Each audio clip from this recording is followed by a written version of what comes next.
What's going on, guys? It's Jimmy here. Welcome to our daily show where we discuss the fourth stimulus package update, daily news, what's going on here in our country and in Washington, D.C. Pretty much everything going on here that you need to know about on a daily basis. If you haven't subscribed yet, make sure to subscribe down below so you don't miss out on new videos. Remember that new videos come out here every day at 10 a.m., 3 p.m., and 8 p.m. Eastern Standard Time. Also, if you find these videos helpful, don't forget to hit the like button for us down below. Also, later today, I will be opening the box and revealing the winners to our What's in the Box $1,000 cash giveaway. You can still comment down below. Comments still count at this point. So if you want to comment, if you think you know what's in the box, please comment down below. We will be revealing what's in the box and the winners later today. So you feel free to comment at this point. You can still definitely do that. We will be opening the box probably later today. So stay tuned for that. So without further ado, we got a lot to talk about here today. So let's jump right in and here we go. Famous stock market investor Jeremy Siegel says that the stock market is, quote, one more bad inflation report away from a major correction. Yeah, inflation has been just running rampant as we've just now had the latest inflation report that says that inflation is at a 30-year high. Long-term market bull Jeremy Siegel expects a serious pullback that it isn't tied to COVID-19. He says his tipping point, a drastic change in Federal Reserve policy in order to deal with hot inflation.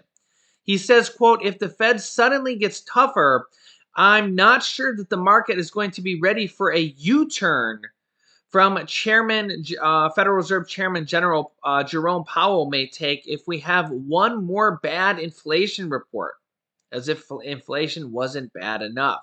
He says a correction will come. This comes after the consumer price index surged 6.2% on an annualized basis in October alone. The Labor Department reported earlier this month it marked the biggest gain in more than 30 years. He says, quote, generally, since the Fed has not made any aggressive moves at all, the money is still flowing into the market. The Fed is still doing quantitative easing and pumping stimulus money into the bond markets. He speculates the moment of truth will happen at the Fed's December 14th to December 15th policy meeting. Well, December 15th is also an interesting day because it's also the expected day where the country could literally default. That's the X date right now for which Treasury Secretary Janet Yellen says that we could literally see the U.S. government default, run out of money, and the debt limit could be breached if the Democrats and Republicans can't come to an agreement right now, which the Republicans say they're not going to vote for. Democrats say they're not going to include it in the stimulus package. Remember, they just passed the kind of first draft of the stimulus package in the House, which did not include raising the debt limit in the bill that passed the House.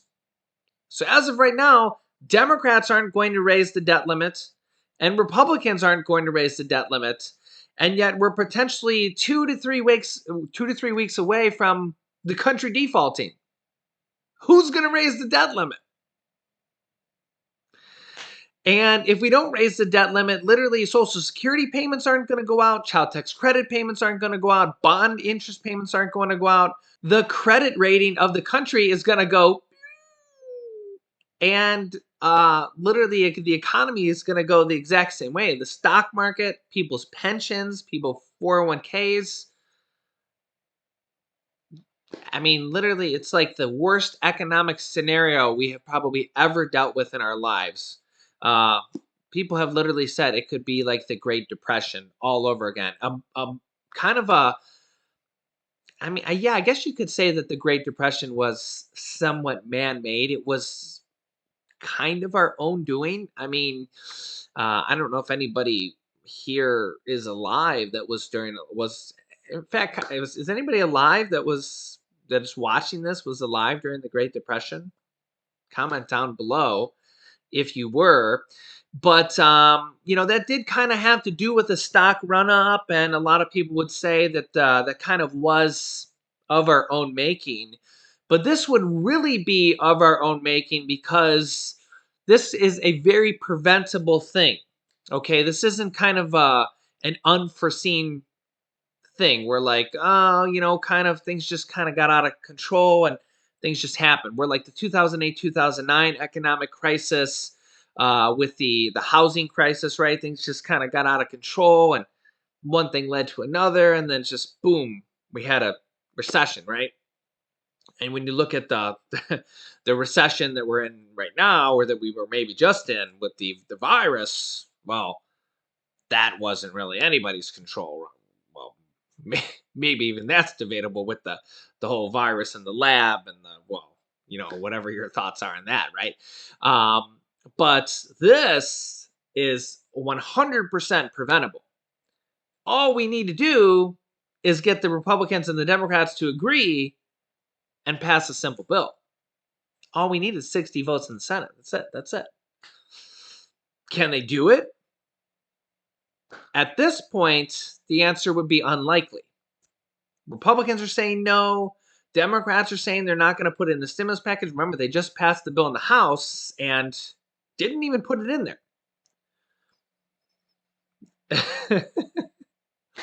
You let me know, what do you think is going to happen?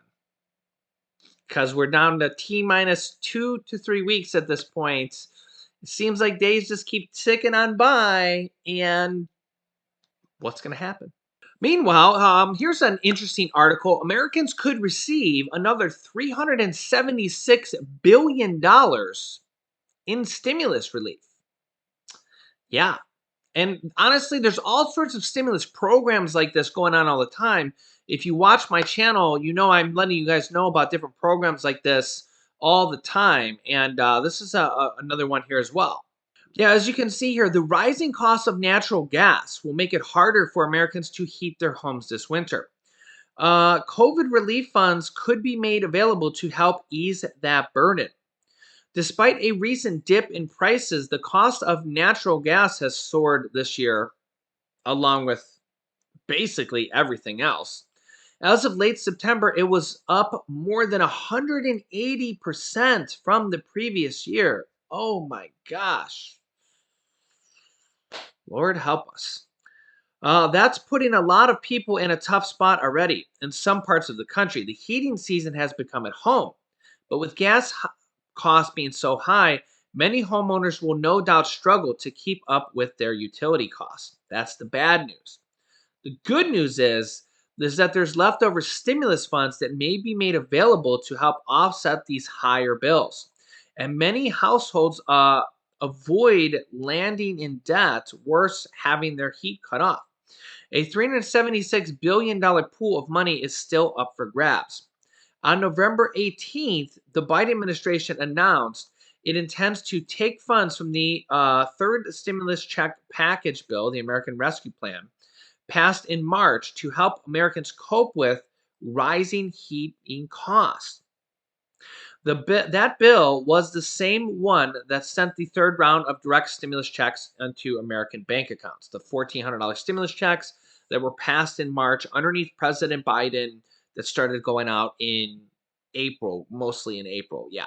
That also boosted unemployment benefits and expanded the popular child tax credits. There are specific funds left over from March's relief bill that could be allocated towards helping with heating costs.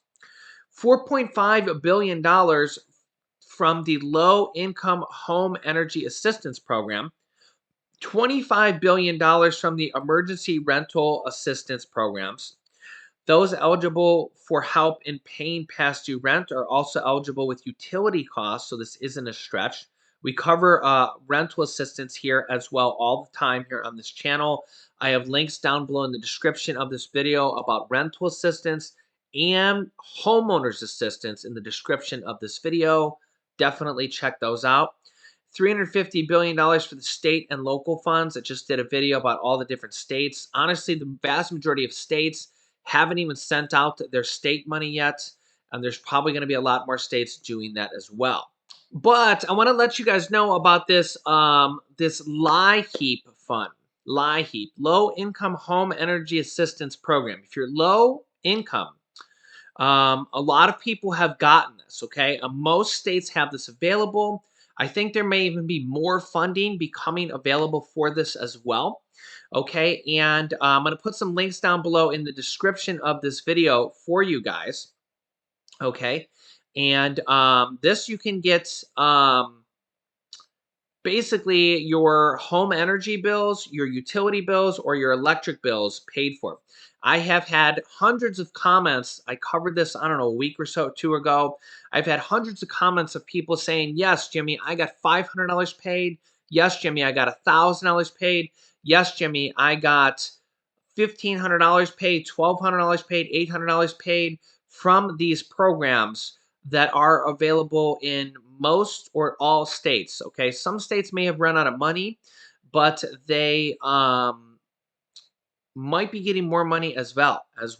Okay, if you're looking, oh, let me zoom this in here. If you're looking for help with your home energy bills, you can also call this National Energy Assistance Referral Line at this phone number 1-866 674 6327.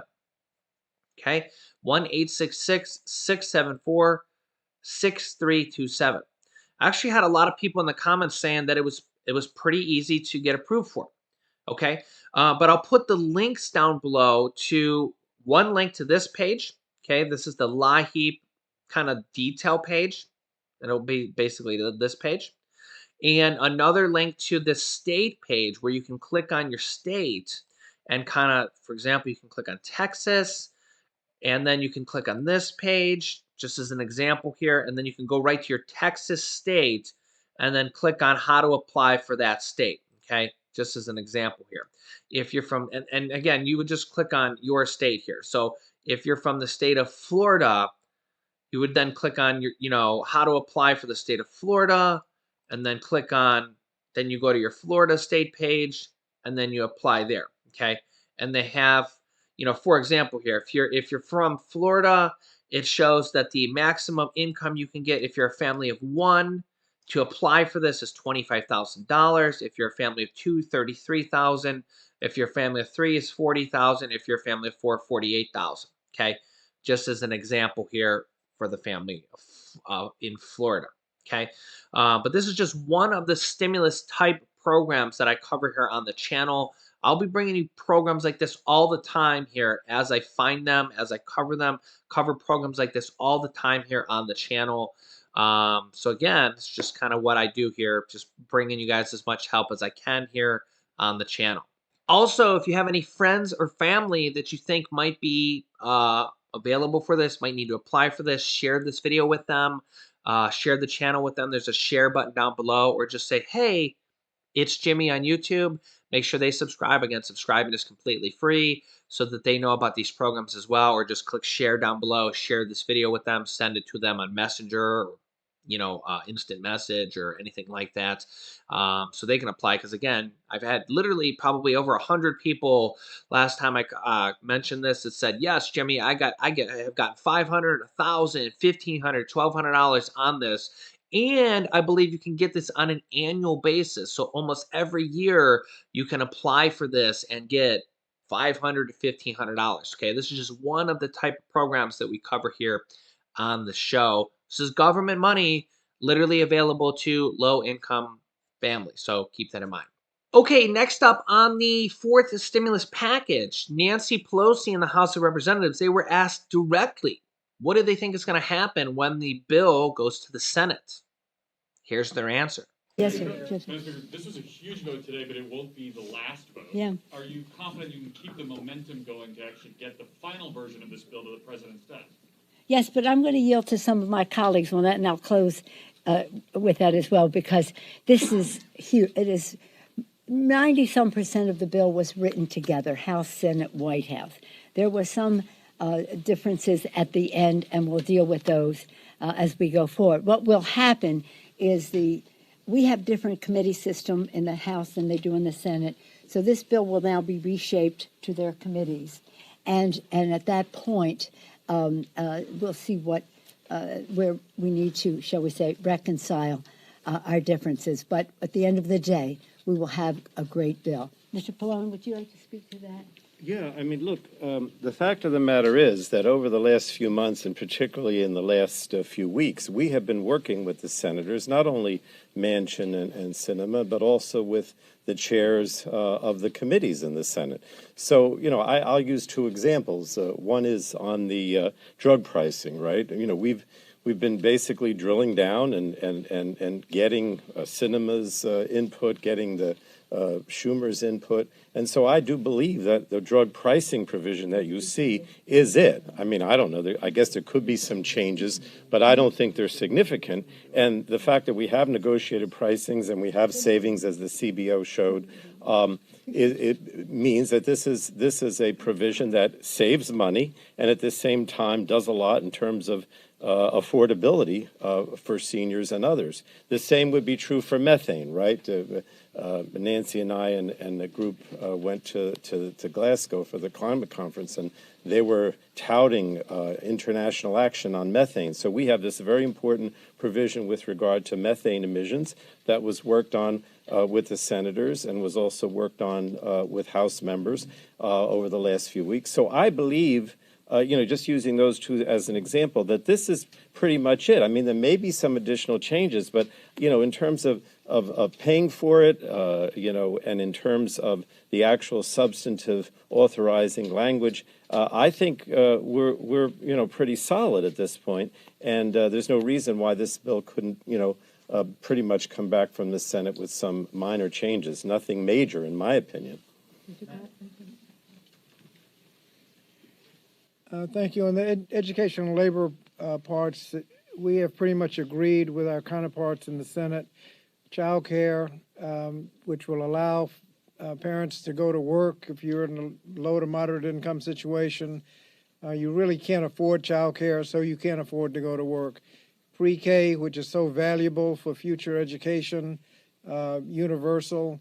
The job training, the fact is that we don't have enough skilled workforce out there to do the work that's already there. The president signed a major infrastructure bill, and so if we expect that work to get done, we're going to have an upgraded workforce.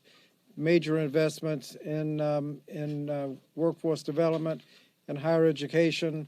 Now, the House of Representatives there seems confident that the Senate's not going to change it, but if you ask Joe Manchin that, in Christian Cinema, well, you'd probably get a very different story. In fact, if you ask Joe Manchin that, he'd give you a completely different story. So, yeah, I think that it's the tale of two of two faces there, right? To good old two-faced Joe there. And honestly, you ask Joe Manchin, you could ask him on Monday, and you get a different story than you would get from Joe Manchin on Tuesday, because it really just depends on what Joe Manchin you ask. Because sometimes you get an answer out of him on Monday. He says, "Yeah, I'm willing to vote for it. I'm okay with 1.75 trillion. I'm ready to vote for it. I'm okay with it. I'm okay with that." And then you ask him on Tuesday, he says, "No, I'm not okay with it. I'm not okay with paid family leave. I've never been okay with it." And you're like, you just said that you were okay with voting on it like the day before. And sometimes it's like here today, and you can't make this stuff up. So you really never know what's going to come out of Joe Manchin. The other thing to really worry about is the parliamentarian. And she's a non-elected official. She's not a Democrat. She's not a Republican. She's, I guess you would call her a civilian. I mean, they're all civilians, but she's not a Democrat or a Republican, right? And she's not elected. So she kind of throws a lot of curveballs in there. I definitely think she's going to X out the immigration, which is going to lower the package, lower the price, which kind of will free up some money to add in some other stimulus type items if they want to. So we have Joe Manchin that's going to throw some curveballs. We have the parliamentarian that's going to throw some curveballs, and maybe some other curveballs. Who knows if the parliamentarian is going to rule out other things? We're going to be finding that out here as well. And anything could be ruled out by either of them, right? And then we're going to have good old Bernie Sanders kind of trying to come in there and say, well, I mean, we've already had Bernie Sanders here. We had him on the show in the last day or so, and I want to add in more for the people. I want to add in more for the people. And the question is Bernie Sanders going to be able to add in more for the people, but get Joe Manchin to vote for it? But remember that you kind of don't want to push, and I'm just kind of being here the good guy, bad guy here, right? You don't want to push Joe Manchin too far because there's going to be another stimulus package after this. So, I understand that people need help right now, but on the other hand, there's going to be another stimulus package after this, and Democrats are going to push through another stimulus package before the Senate and the House go up for reelection here next year. So, and hopefully there's going to be a large Social Security raise in there, in addition to the cost of living adjustment, that 5.9% that just went through. And who knows what else could be in there as well. Maybe a monthly check, similar to the child tax credits, but for adults as well. So I think that they're going to try to do a lot of really big things before the next midterm elections to try to hold on to the House and Senate. So, really, this is kind of stimulus package 4 part 1, and then there's going to be part 2 after this. So really, it's kind of just like, and I'm just kind of spitballing here, but past this package, don't push Joe Manchin too far, right? I mean, we want to get as much as we can, but remember, there's going to be another package after this. And I get that people need a lot of support, and that's why I recommend email, tweet, call your representatives, Bernie Sanders, even Joe Manchin, because they're going to be negotiating here at the last moment. And Joe Manchin has said, even here recently, that he does realize that low income people do need a lot of support. He's actually said recently that he knows that the Social Security programs and Medicare programs need strengthening, that they need strengthening. So I thought that was very interesting. So again, email them and tweet them. I know that everybody kind of looks at Joe Manchin as a bad guy, and even I kind of get that vibe too. But on the other hand, he's kind of a person that looks at the dollars and cents of things too, and that actually kind of boils down to he looks at how low income people need the dollars and cents in a way. And he kind of looks at how Social Security people and people in Medicare need the support in a way. And that's kind of where, remember that he kind of gave that extra check to people on unemployment retroactively for 2020 at the last moment for the third stimulus check package. So, really, kind of anything is possible here in the Senate. When they go to the amendment process and the negotiation process. And then there's going to be another package after this, possible Social Security raises. So I'll keep you up to date with everything. This stimulus package, the next stimulus package, and all these other type of alternative stimulus programs here, like the LIHEAP program. So remember, the links down below in the description of that video. And don't forget, we'll be doing our What's in the Box contest here later today, where I will be opening up that box and letting you know what's in there. So make sure to subscribe down below. Share this video with your friends and family. You can click here to watch my newest video next.